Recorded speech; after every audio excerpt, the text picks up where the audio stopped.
Sikit Bu. Ini.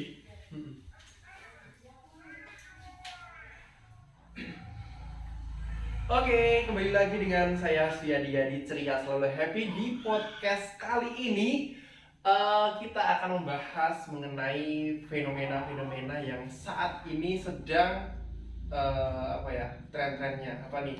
Bentar lagi, by the way, yang kemarin habis lulus sekolah gimana ini, konvoynya aman ya. Tapi setelah itu teman-teman nih kira-kira lanjut kuliah atau kerja nih. Nah tentu ini merupakan sebuah proses dari jenjang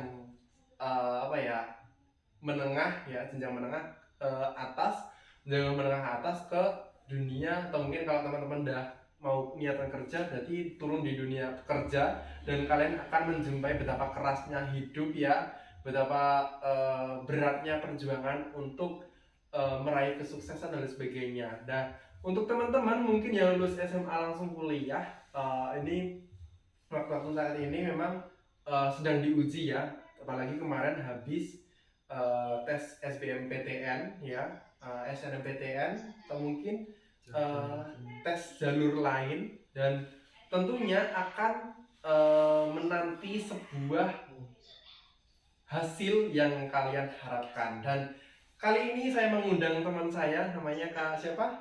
Ivan. Terus Setiawan nama lengkap saya, panggil saja Ivan. Mungkin teman-teman yang kepo nih, kira-kira IG-nya apa, Instagramnya? Buat yang pengen tahu Instagram saya, Ivan Listiawan pakai V. Ivan Listiawan. Jangan lupa di follow. Jangan lupa di follow dan jangan lupa di stalking. Oke, dia masih jomblo katanya gitu. Oke. Siapa lagi mungkin ngantri ya. Oke, Kak Ivan saat ini kuliah ya? Ya, benar sekali, saya sedang kuliah di Universitas Brawijaya. Di Universitas Brawijaya, Malang. Ya, itu PTN yang mungkin jadi dambaan teman-teman atau pemirsa yang di rumah saat ini. Dan itu mungkin butuh sebuah proses ya. Nah, ya, tentu saja. Sebuah proses. Kali ini saya akan mengupas tuntas bagaimana proses dari Kak Ivan ini sendiri untuk istilahnya transisi lah dari SMA ke jenjang perkuliahan. Nanti ceritanya seperti apa, yang namanya berjuang itu pasti ada sebuah kegagalan, yang dimana kegagalan itu pasti setiap orang mengalami hal itu. Dan saya di sini bersama Kak Ivan, kita berdiskusi ya mengenai kegagalan Kak Ivan nih waktu transisi SMA ke jenjang perkuliahan. Nah, kegagalan apa yang mungkin berkesan waktu transisi tersebut oleh Kak Ivan? Monggo. Oke, ini cerita tentang kegagalan ya. Cukup sedih nanti ceritanya. Cukup sedih. Aduh, dramatis ya kayaknya ya. Gimana? Kalau cerita kegagalan saya yang paling berkesan itu adalah kegagalan saya waktu mendaftar kuliah yang lebih dari satu tempat, tapi mayoritas gagal seperti itu. Nah, mungkin boleh langsung cerita ya ini? Langsung aja nggak apa-apa. Waktu itu saya pertama kali ikut mendaftar kuliah itu di UNS.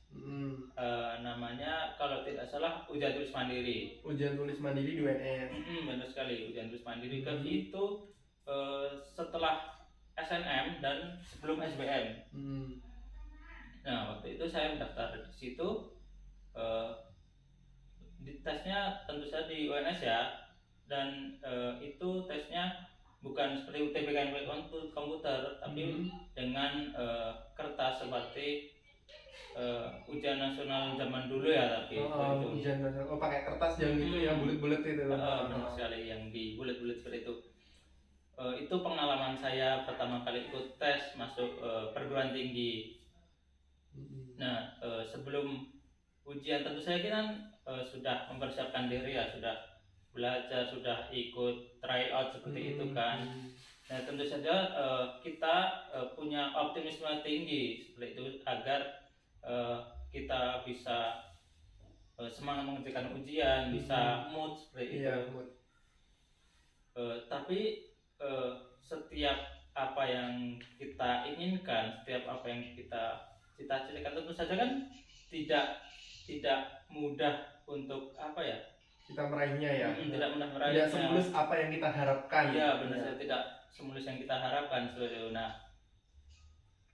cerita atau ujian pertama saya masuk kampus itu tidak sesuai yang saya inginkan, bisa mendapatkan nilai yang bagus, bisa diterima seperti itu. Tapi justru sebaliknya seperti itu, saya tidak diterima seperti saat pengumuman seperti itu, sehingga saya merasa sangat sedih seperti itu, sangat kecewa karena apalagi kan di UNS jaraknya dekat dengan rumah saya, sehingga otomatis saya pengen kuliah di dekat rumah untuk menghemat ongkos dan lain sebagainya seperti itu kan. Jadi selain kampusnya bagus dan prodi, selain dekat dan prodinya sesuai dengan apa yang kita inginkan, tapi ya dengan kegagalan itu ya tentu saja ya sudah mau gimana lagi, kecewa ya pasti kecewa, tidak mungkin tidak ya, itu. Lalu setelah itu saya ikut di UGM waktu itu, ujian tulis mandiri. Waktu itu kalau tidak salah D4 waktu itu. D4 vokasi. Vokasi UGM itu. Dan itu juga gagal. Benar sekali, gagal juga karena ya padahal udah jauh-jauh dari sini ke Jogja. Sebelumnya udah nginep dulu, tidak langsung ke sana langsung ujian seperti itu, sudah persiapan H-1 udah di Jogja. Otomatis nyewa tempat penginapan juga kan sama teman-teman seperti itu. Tapi kenyataannya tidak sesuai dengan apa yang kita inginkan seperti itu, sehingga ya lagi-lagi kecewa seperti itu, tidak bisa memilih atau tidak sesuai keinginan hati ya, tentunya kayak itu kayak merasa down, kayak waktu itu mungkin ini ya istilahnya kayak kita itu kayak udah kalah gitu, maksudnya kayak udah pengen nyerah kayak ya gimana, kayak pasrah rasanya gitulah ya. Terus waktu itu Kak Ivan kira-kira bangkitnya dari apa ya, keterpurukan atas kegagalan yang Kak Ivan alami itu, motivasinya apa nih? Motivasinya dari diri sendiri dulu ya. Nah, untuk dari diri sendiri dulu itu kita harus punya tujuan terlebih dahulu. Nah, tujuan saya setelah SMA itu kan kuliah ya, tidak bekerja, sehingga saya harus bisa kuliah di tempat yang waktu itu saya juga pengen negeri ya, agar PTN ya. Benar sekali, PTN untuk memudahkan beban orang tua agar tidak terbebani dengan keuangan juga kan seperti itu, sehingga saya tentu saja ingin kuliah di PTN seperti itu. Nah, karena saya dari awal sudah ada keinginan tersebut, otomatis saya juga harus mampu meraihnya seperti itu, agar tidak terprosok ke misalnya gap year atau mungkin PTS yang bisa memberatkan orang tua seperti itu. Nah, itu salah satu alasan saya agar bisa bangkit seperti itu. Dan itu juga saya anak pertama juga kan, pasti juga menjadi jagoan lah, jagoan dan menjadi contoh untuk adik-adiknya ya Mas ya. Dan itu juga keinginan orang tua yang tentu saja pengen ngelihat anaknya sukses seperti itu kan. Jadi ya motivasi saya itu dari diri sendiri, dari keluarga juga seperti itu. Terus pada akhirnya nih Kak Ivan bisa kuliah di UB karena jalur SBMPTN. Jalur SBMPTN. Waktu itu iya. Waktu itu dulu itu tes tertulis dulu atau SBM dulu? Waktu itu tes tertulis dulu di UNS dan UGM tadi. Nah, baru SBMPTN seperti itu. Baru SBMPTN. Jadi kayak masih ada harapan untuk daftar SBM, dan siapa tahu tuh lolos ya, dan kebetulan lolos. Iya benar saya. Walaupun memang di awal-awal sempat ngerasa tidak pede, tidak semangat seperti kan udah gagal 2 kali kan. Udah Jadi gagal 2 kali, kayak otomatis nggak mau ngulang lagi kayak. nggak mau ulang lagi. Heeh. Tapi perasaan sedih, tapi di sisi lain kita harus membuktikan diri seperti itu. Jadi ya di satu sisi kecewa udah gagal 2 kali, di satu sisi pengen bisa ngebuktiin diri sendiri gitu kan. Nah, jadi otomatis karena udah gagal 2 kali, jadi harus bisa membuktikan diri sendiri kalau kita bisa seperti itu kan. Gitu. Jadi bisa belajar dari pengalaman-pengalaman yang sudah-sudah. sekali. Terus akhirnya bisa diterima di Universitas Brawijaya di prodi Pendidikan Bahasa dan Sastra Pendidikan Indonesia. Bahasa dan Sastra Indonesia. Jadi itu sudah terakreditasi ya pastinya ya. Benar sekali. Dan mungkin nih teman-teman atau pemirsa yang di rumah ya, kira-kira untuk bentar lagi kan ini pengumuman. Nah, dan pengumuman ini pastinya kan juga akan apa ya, menghasilkan yang sesuai harapan atau mungkin malah justru sebaliknya. Nah, kira-kira untuk motivasi teman-teman itu biar semangat, kira-kira bagaimana? Motivasinya biar tidak down lah, sebenarnya meskipun kita mungkin tidak bisa kuliah di PTN, tapi biar tetap semangat, biar tetap enjoy, biar tetap pede. Itu kira-kira untuk saran dari Kak Ivan, motivasi dari Kak Ivan bagaimana? Kalau motivasi dari saya, yang pertama teman-teman harus punya tujuan terlebih dahulu ya. Setelah SMA itu tujuannya untuk kuliah atau bekerja. Nah, kalau milihnya kuliah, otomatis kita harus tahu passion kita apa sih, minat kita apa sih, seperti itu kan.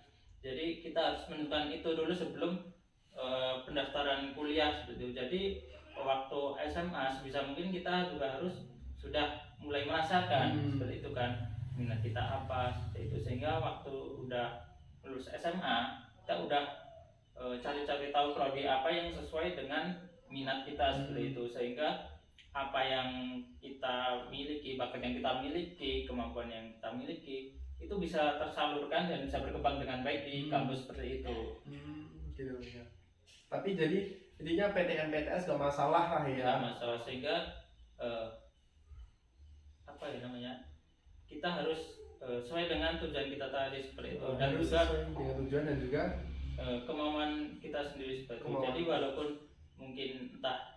mungkin PTN yang namanya besar, tapi juga bukan berarti kita udah nyaman di situ, enggak. Tapi kita juga harus tetap belajar yang sungguh-sungguh seperti itu. Jadi agar kita tetap dengan tujuan kita di awal seperti itu. Oh ya, intinya inilah ya, yang pertama kita harus kemauan dari diri sendiri. Intinya PTN PTS nggak masalah, yang terpenting juga perlu diperhatikan juga mutunya juga, mutu dari prodi di universitas tersebut. Jadi kita juga harus mempertimbangkan akreditasi lah minimal ya minimal untuk baik atau mungkin alhamdulillah udah unggul gitu. Jadi kita harus sesuaikan dulu dengan prodi kita, yang prodi kemauan kita, baru kampusnya gitu. Jadi kalau prodi kita udah mantep, prodi kita apa ya istilahnya sesuai keinginan, yaudah kita daftar di situ aja gitu, meskipun itu PTS nggak masalah. Jadi buat teman-teman yang mungkin notabene inilah ya apa dari kalangan perekonomian menengah, mungkin bisa daftar beasiswa karena kan beasiswa udah banyak ya. Jadi nggak perlu khawatir lah intinya kalau kuliah di PTS gitu. Jadi itu untuk teman-teman yang mungkin gagal di SBMPTN, atau mungkin kalau mau masih penasaran bisa lagi ini ya apa tes mandiri ya, ke kampus kan ada pasca SBMPTN biasanya ada tes tertulis gitu ya. Mungkin bisa daftar lagi, atau mungkin kalau teman-teman tetap pengen di PTN, mungkin ya salah satunya jalan gap year ya. Gap year kalau memang tes tertulis gak berhasil ya gap year. Tapi kalau saran saya pribadi nih, tetap inilah daripada gap year, mending lanjut lah ya, meskipun di PTS nggak masalah. Yang penting itu tadi akreditasi atau mungkin mutu dari prodi tersebut. Yang penting prodinya dulu, baru kampusnya gitu. Dan itu jadi PTN PTS itu nggak masalah ya. Ya, eh, ini kan merupakan sebuah kegagalan. Ya, jadi buat teman-teman yang mungkin gagal di SBM, saya harap tetap semangat. Kalau gagal di SBM ya oke lah. Kalau misalnya masih penasaran, daftar mandiri. Tapi kalau misalkan saya udah kapok, ya monggo, itu kembali ke diri masing-masing lah ya, ke diri masing-masing. Jadi saya harap untuk teman-teman yang gagal di SBM tetap semangat, karena gini, yang namanya berlian itu dimanapun tempatnya ya tetap berlian gitu loh. Jadi nggak mungkin jadi berubah jadi batu kan, nggak mungkin lah ya. Oh, ditaruh di dalam air, kalau berlian ya itu berlian gitu. Kalau mau ditaruh di dalam gelas ya itu juga tetap aja berlian dan memiliki nilai yang tinggi gitu loh. Itu semua ya sebenarnya kayak apa ya kembali ke diri masing-masing lah. Kalau diri kita mempunyai iman yang kuat, tekad yang kuat, pasti ya kita pasti berhasil gitu. Yang namanya hidup itu kan masa depan itu udah ditentukan yang di atas ya. Jadi kita nggak boleh naif lah ya, istilahnya kita meski kita gagal di sini, suatu saat kita akan berhasil di kemudian hari. Kan nasib kita nggak tahu lah ya, nasib kita nggak tahu, karena kesuksesan itu tidak diukur dengan PTN atau PTS gitu. Yang penting adalah kita bisa kuliah dengan enjoy, kita bisa bersaing dengan teman-teman ya. Karena gini, ketika kita udah lulus, kita juga akan berkumpul lagi nih untuk berjuang merebutkan suatu pekerjaan, ya dimana pekerjaan itu juga kalau di saat ini memang ini ya sedikit ya lowongan pekerjaan. Jadi kita harus pintar-pintar bersaing, kita harus punya soft skill ya, biar kita dapat bersaing untuk merebut suatu pekerjaan yang kita inginkan. Jadi kayak PTN PTS itu nggak jamin masa depan gitu loh. Jadi buat teman-teman tuh ya jangan patah semangat lah, karena coba kita bangkit dari kegagalan. Karena gitu, kegagalan itu hal yang biasa, hal yang lumrah ya, bagi saya hal yang lumrah. Jadi seperti itu. Jadi tolong jangan terpuruk dengan suatu kegagalan ya. Jadi seperti itu ya. Baik, mungkin untuk podcast saat ini mungkin cukup ya mengenai kita mengupas kegagalan yang bentar lagi akan dialami oleh mereka-mereka yang belum diterima di SBMPTN dan yang sudah diterima di SBMPTN dan mendapatkan kampus yang sesuai harapan. Saya ucapkan selamat buat teman-teman semuanya, karena kalian baru masuk perkuliahan, dan nanti ketika kalian menjalani perkuliahan pasti kalian akan tahu betapa beratnya kuliah tuh kayak gini ya. Ternyata kayak kuliah tuh kayak gini, tidak sesuai apa yang kita pikirkan dulu waktu SMA. Kak, kuliah tuh enak ya kayak gitu, main-main terus gitu, terus isinya cuma healing dan sebagainya. Di balik perkuliahan itu banyak sekali cerita-cerita yang pilu ya, banyak tugas-tugas dari dosen dan sebagainya.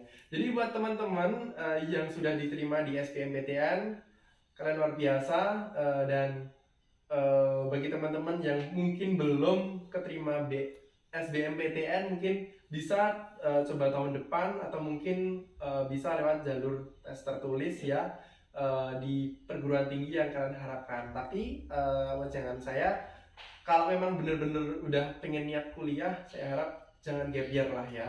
Jangan gap year, tolong untuk setidaknya tetap kuliah meski di PTS gak masalah, yang penting prodinya itu tadi, kualitasnya yang tadi ya. Sekian untuk podcast kali ini, see you di Suyadi Adi Ceria Selalu Happy Podcast. Bye.